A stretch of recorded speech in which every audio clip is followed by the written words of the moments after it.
안녕하세요. 알고리즘 투자자이자 퀀트 금융 데이터 사이언티스트 라일라입니다. 오늘은 8월의 첫 거래일인 금요일로 약한 고용 지표와 트럼프 대통령의 새로운 관세 발표로 인해 주가가 큰 폭으로 하락했습니다. 특히 아마존의 실적과 가이던스 하향이 시장에 부정적인 영향을 주면서 미국 경제에서 중요한 역할을 하는 아마존이 흔들리면서 시장 참여자들이 두려움에 빠졌습니다. 그러나 이러한 요인들은 모두 겉으로 드러난 핑계일 뿐이며 실제로는 4월부터 시작된 단기 상승 사이클이 이미 후반부에 접어들었고 너무 오랫동안 상승세를 이어온 데 따른 자연스러운 쉬어감이라고 볼 수 있습니다. 거기다가 8월 계절성까지 핑계 삼아 주가가 하락했다고 볼 수 있습니다. 이제 우리는 이 과정을 어떻게 현명하게 통과할 수 있을지 살펴보아야 합니다. 먼저 시장의 방향성을 확인해 보겠습니다. 나스닥 5분 차트를 보면 전날 하루 종일 자금이 밀렸고 오늘은 개장과 함께 개파락으로 출발하여 그 상태를 하루 종일 유지했다고 볼 수 있습니다. 장 초반에는 큰 하락이 있었지만 이후 일부 종목에는 자금이 들어오는 모습도 관찰되었습니다. 이럴 때 가장 먼저 자금이 빠지는 것은 테마주이며 반대로 주도주는 후반에 빠지거나 오히려 자금이 유입되는 경향이 있기 때문에 주도주 위주의 투자가 여전히 중요하다는 사실을 다시 확인할 수 있습니다. S&P 500 지수는 마이너스 1.6% 하락하며 오랜만에 큰 낙폭을 기록했고 특히 우리가 중요하게 보는 단기 이동평균선인 21일선을 하향 이탈하며 마감해 단기 추세가 처음으로 흔들렸다고 평가할 수 있습니다. 그럼에도 불구하고 여전히 많은 투자자들이 시장에 진입하지 못한 상태이기 때문에 이번 조정을 기다리고 있는 경우가 많을 것으로 보입니다. 현금이 있다면 지금부터 타이밍을 잘 잡아야 하며 역사적 정고점과 50일 이동평균선이 가까워지고 있는 6140포인트 부근에서 시장의 반등을 준비할 필요가 있습니다. 이번 조정이 정고점 대비 5에서 10% 하락으로 이어질 가능성이 있는 만큼 매수하지 못했던 종목이나 베이스를 형성한 종목들을 중심으로 매수 계획을 수립해야 합니다. 다만 이런 변동성이 시작되면 바로 반등이 나오진 않기 때문에 8월 한 달은 시장이 쉬어갈 수 있다는 점을 염두에 두고 준비해야 합니다.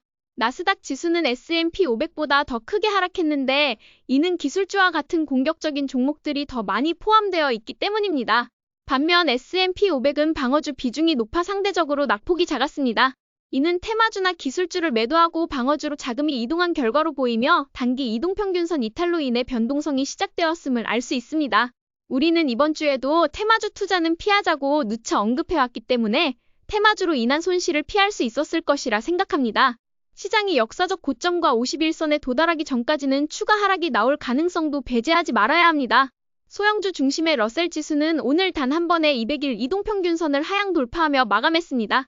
소형주나 테마주는 조정 시 가장 먼저 하락하는 경향이 있으며 따라서 이런 종목들은 가장 늦게 진입하고 가장 빨리 나오는 것이 원칙임을 명심해야 합니다. 금리 인하가 실제로 나타날 때까지는 소형주 지수에 대한 직접 투자는 자제하는 것이 좋습니다. 10년물 국채 금리는 고용지표 충격으로 인해 거의 마이너스 3% 가까이 하락했습니다. 이는 9월 금리 인하 기대가 다시 급격히 커진 영향이며 현재는 여전히 변동성 안에 머물고 있는 상황입니다. 금 가격은 오랜만에 2% 가까이 상승했습니다. 저점을 더 이상 갱신하지 않고 반등하는 모습을 보이면서 이번 여름에 금이 방어 자산으로서 다시 주목받을 가능성이 열리고 있습니다. 다음 주 시장이 더 하락하게 된다면 금을 매수하여 해지 전략으로 활용하는 것도 고려해볼 만합니다. 비트코인은 오늘 하락했지만 5월 정고점을 하향 돌파하지는 않았습니다. 하지만 장마감 후에 정고점을 붕괴한 것으로 보입니다.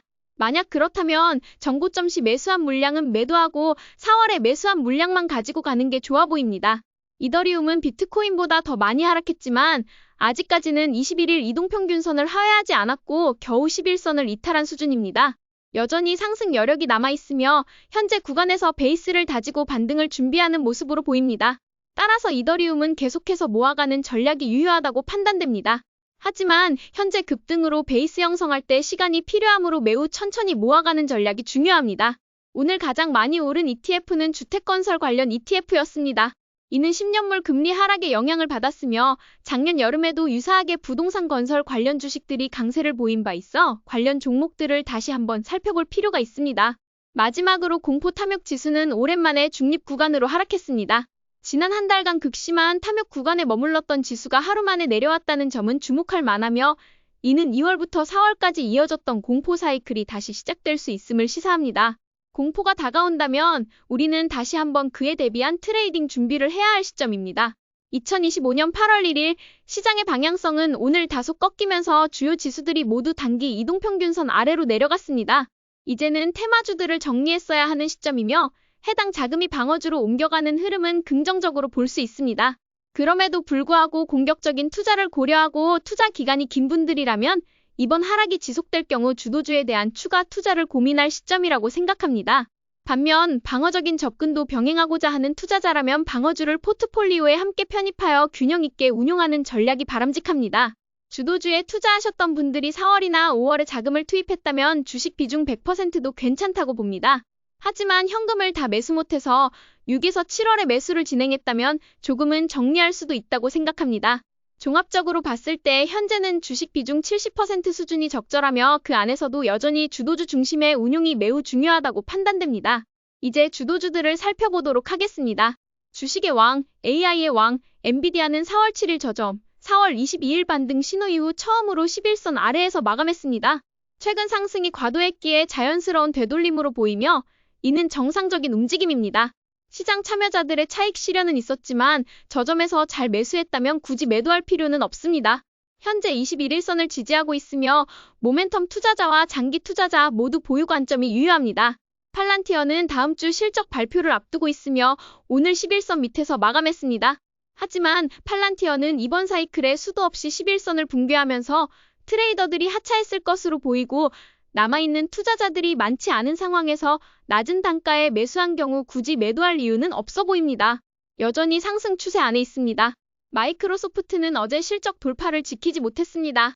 어제 진입한 경우라면 손절 후 재진입 여부를 판단하는 것이 좋고 4에서 5월에 매수한 경우에는 보유해도 무방합니다. 단, 이후 돌파 유지 여부에 따라 포지션을 조절하는 것이 적절해 보입니다. 하지만 아마존, 구글의 실적이 나온 상황에서 마이크로소프트는 압도적 클라우드 리더로 등장했으며 앞으로 상방이 매우 강하기 때문에 모아가는 전략이 중요합니다. 테슬라는 오늘 비교적 하락폭이 작았고 300달러 아래로 내려가자마자 방어세가 유입되었습니다. 시장에서는 300달러를 지지선으로 인식하고 있는 듯합니다. 아직은 횡보 구간에 있으므로 단기 이동평균선들이 수렴하기 전까지는 관망이 필요합니다. 로빈후드는 오늘 상당한 변동성을 보였으나 강한 자금 유입으로 100달러 부근과 21일선을 방어하며 마감했습니다. 이는 베이스 형성의 초기 단계일 수 있으며 실적 발표 이후 이미 예상된 흐름이기에 현재는 보유 관점이 적절합니다. AI 에너지 리더 G 버노브는 오늘 특별한 변화 없이 안정적인 흐름을 보였습니다. AI 및 에너지 수요가 여름철 방어주 성격과 맞물려 매도세가 없었고 이는 긍정적으로 해석됩니다. 다만 전반적인 조정장에서 예외는 없기에 보유 관점으로 접근하되 경계를 늦추지 않아야 합니다. 브로드컴은 어제와 오늘 모두 하락하며 단기 이동평균선 아래로 밀렸으나 자금 유입으로 방어에 성공했습니다. 쉬어가는 국면이지만 이동평균선을 지킨 만큼 다음 주 흐름에 따라 매매 판단이 가능하며 장기적으로는 AI 사이클 내에서 계속 보유해 볼 수 있습니다. AMD는 11선을 지키며 마감했고 여전히 강한 흐름을 유지 중입니다. 추세가 살아있는 만큼 추세가 끝날 때까지 보유하는 것이 바람직합니다. 오라클은 오늘 큰 폭으로 하락하면서 5월 이후 처음으로 11선 아래에서 마감했습니다. 이는 빅테크 중 자금 이탈이 가장 먼저 발생한 것으로 보이며 변동성이 시작된 신호로 해석됩니다.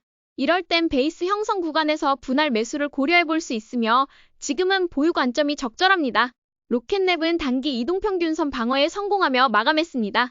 5월 말 6월 초 이미 조정을 겪었기 때문에 이번 흔들림은 오히려 매수 기회의 전조로 보입니다. AI 네트워킹 리더 크리도 테크놀로지는 포물선형 상승 이후 급락이 나왔으나 이는 정고점을 지키면서 너무 급등한 지점을 되돌리려는 흐름으로 판단됩니다. 오클로는 급락 이후 자금 유입으로 방어된 점은 긍정적이나 대형주가 아닌 만큼 높은 변동성은 감안해야 합니다. 오늘도 주목할 주식을 살펴보도록 하겠습니다. 레딧은 오늘 시장 하락에도 불구하고 강한 상승을 보이며 작년 11월 실적 돌파와 유사한 패턴을 보여주었습니다. 실적이 주가의 핵심이라는 사실을 다시금 일깨워준 하루였으며 보유자에게는 축하할 만한 흐름입니다. 블룸에너지는 최근 오라클과의 협업 소식과 함께 급등한 이후 실적 서프라이즈까지 이어가며 상승을 유지했습니다. 오늘 에너지 섹터가 전반적으로 강한 흐름을 보였기에 유망 종목을 적극적으로 탐색해볼 필요가 있습니다. 이번 주도 QQQ의 주간 차트를 보면서 마무리하도록 하겠습니다. 현재는 상승 추세 14주차이며 정고점 도달 이후 6주가 경과한 상태입니다. 제가 이전에 언급했듯 보통 13에서 14주차의 단기 사이클이 끝나며 조정이 나올 수 있습니다. 실제로 오늘 그 조정 신호가 감지된 것으로 보입니다. 다만 지금은 대세 상승장의 초기 국면이기 때문에 모든 종목을 매도하고 시장을 떠날 필요는 없습니다. 수익을 어느 정도 실현한 상황에서 약간의 반납이 있었다고 실망할 필요는 없습니다. 여전히 매크로 헤지펀드들이 수익을 내지 못한 상황에서 주도주를 통한 높은 수익률을 기록한 여러분의 전략은 충분히 훌륭합니다. 다음 사이클을 준비하면서 지금은 투자 고전이나 투자 대가들의 책을 다시 읽고 실적이 탄탄한 종목 위주로 포트폴리오를 정비하는 시간이 되어야 합니다. 이번 주에 실적 발표로 급등한 종목들을 결코 무시하지 마시고 왜 그들이 급등했는지를 분석하면서 다음 주도 계속 주목 종목 리스트를 업데이트해 나가는 것이 중요합니다. 오늘도 저희 전략이 재미있으셨다면 좋아요와 구독 버튼 눌러주세요. 지금까지 방구석 헤지펀드 매니저 라일라였습니다. 감사합니다.